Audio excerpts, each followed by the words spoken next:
안녕하세요, 스낵무비입니다. 오늘은 히카시노 케이코의 심리 스릴러 소설을 원작으로 한 일본 영화 비밀을 소개해드리겠습니다. 영화 오프닝에 나오코는 딸 모나미와 함께 버스를 타고 고향의 가족기념일에 참석하러 떠납니다. 기사는 피곤한지 계속 하품을 하고 눈꺼풀도 점점 무거워졌습니다. 버스는 점점 차선을 이탈하고 벽에 부딪혀 승객들은 충격을 받습니다. 기사는 놀라서 정신을 차렸지만 이미 늦었고 버스는 절벽에서 추락합니다. 한편 집에서 밥을 먹고 있던 남편 헤이스케는 TV에서 아내와 딸이 사고당한 뉴스를 보고 경악합니다. 아내와 딸이 떠나는 모습이 아직도 눈앞에 생생합니다. 헤이스케는 급히 병원으로 달려갔고 의사는 모녀는 둘 다 목숨이 위험하다고 합니다. 이때 갑자기 나오코의 상황이 급격히 악화되면서 미약한 목소리로 딸 모나미의 이름을 부릅니다. 헤이스케는 급히 침대를 이동시켜 아내와 딸이 서로 손을 잡게 합니다. 이때 나오코의 손의 반지에서 빛이 반짝이더니 나오코는 호흡을 멈추었습니다. 헤이스케가 나오코의 사망에 통곡을 하고 있는데 딸 모나미가 혼수 상태에서 깨어납니다. 이때부터 기이한 일이 발생했고 깨어난 딸 모나미는 자기가 아내 나오코라고 말합니다. 즉 나오코의 육체는 죽었지만 영혼은 딸에게 빙의되어 새로운 삶을 살게 된 것입니다. 헤이스케는 처음엔 믿기 어려웠지만 이 사실을 받아들였고 두 사람은 비밀을 지키기로 합니다. 아내와 똑같은 말투, 똑같은 제스처, 헤이스케는 딸의 몸속에 아내가 있다는 것을 점점 확신하게 됩니다. 다른 사람들이 의심할까봐 나오코는 반지를 빼고 딸의 신분으로 생활을 합니다. 집에서 두 사람은 계속 부부로 생활하기로 합니다. 딸의 모습이지만 만든 요리는 분명 아내 솜씨였습니다. 얼마 후 사고를 낸 버스 회사에서 유가족들과 간담회를 주최했는데 다른 유가족들은 배상금에 관심을 가졌지만 나오코는 사고의 원인에 대해 철저히 조사해야 한다고 요구합니다. 이때 기사의 아들 후미야가 아버지 대신 유가족에게 사과를 했고 분노한 유가족들은 후미야를 비난합니다. 후미야는 아버지가 살인자라고 말하고 자리를 박차고 나갔습니다. 나오코는 딸의 학교 생활에 점점 적응하게 되고 주변 사람들도 나오코의 신분에 대해 의심하지 않았습니다. 어느 날 헤이스케는 딸의 선생님을 만나 딸의 학업에 대한 상담을 했고 여 선생님은 헤이스케에게 호감을 드러냅니다.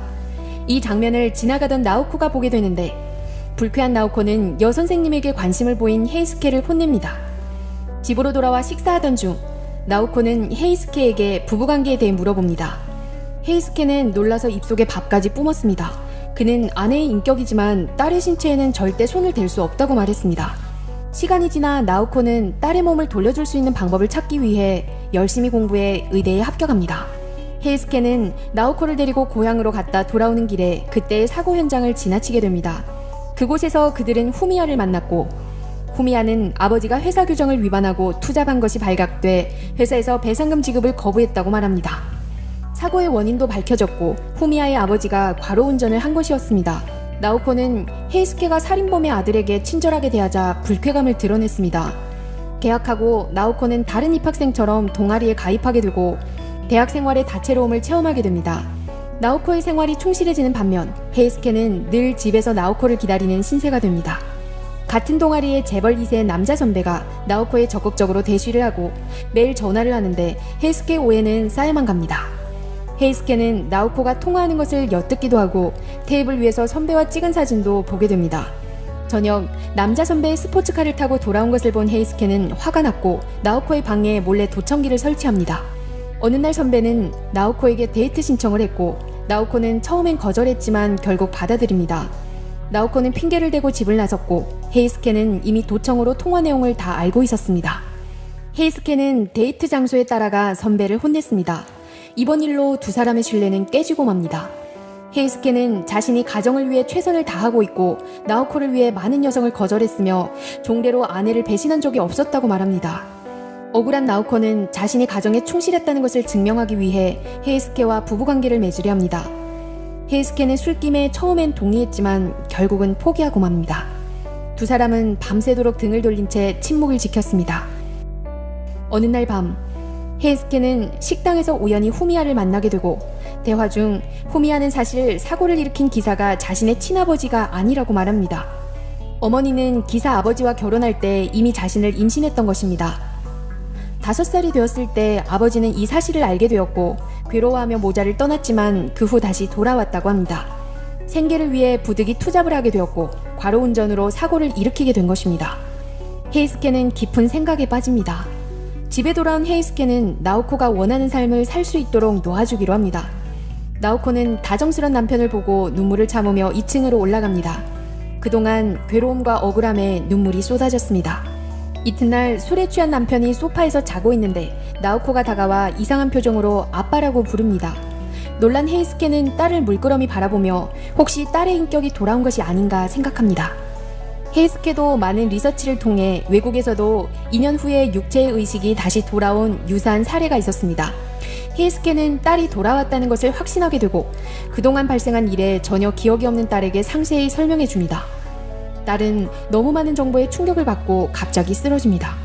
얼마나 지났을까 깨어난 딸은 남편을 부르는데 아내의 인격이 다시 돌아온 것입니다. 헤이스케는 나오코에게 딸이 돌아왔었다 말했고 나오코는 기쁨을 감추지 못합니다. 딸이 이런 방식으로라도 자신과 함께 공존하고 있는 것에 감사했습니다.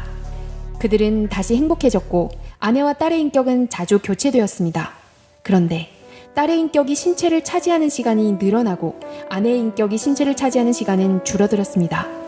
그러던 중 어느 날 그들은 나오코와 헤이스케가 처음 데이트한 장소에 갑니다. 나오코는 헤이스케에게 이번이 마지막이고 떠나야 한다고 말합니다. 눈물을 흘리던 나오코는 헤이스케의 어깨에 기대어 잠이 듭니다. 모나미의 인격으로 깨어난 딸은 어머니가 떠난 것을 알게 되고 눈물을 주체하지 못합니다. 시간이 지나 딸 모나미는 결혼을 하게 되고 신랑은 후미아였습니다. 딸 모나미는 헤이스케를 찾아와 길러주신 은혜에 감사의 표시를 했고 헤이스케는 딸의 손에 곰인형을 보고 전에 아내가 결혼 반지를 곰인형 속에 숨긴 것이 생각나 곰인형도 가져가냐고 물었고 딸은 머리를 끄덕였습니다.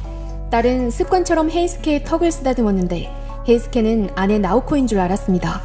놀란 눈으로 딸을 바라보자 딸은 갑자기 뭔가 생각난 듯 급히 손을 치웁니다. 헤이스케는 딸의 인격이 돌아오지 않았고 아내 나오코가 자기가 원하는 방식을 선택한 것이라고 깨닫게 됩니다. 이때 신랑이 들어오는데 헤이스케는 후미야에게 주먹을 날립니다. 딸과 아내를 위해서다라고 말한 후 다시 딸에게 축하를 합니다. 딸은 복잡한 심정이지만 그저 미소를 지으며 아무 말도 하지 않았습니다. 두 사람의 비밀은 이렇게 지속되면서 영화는 엔딩을 맺습니다. 스낵무비였습니다. 재미있게 시청하셨다면 좋아요와 구독 부탁드립니다. 감사합니다.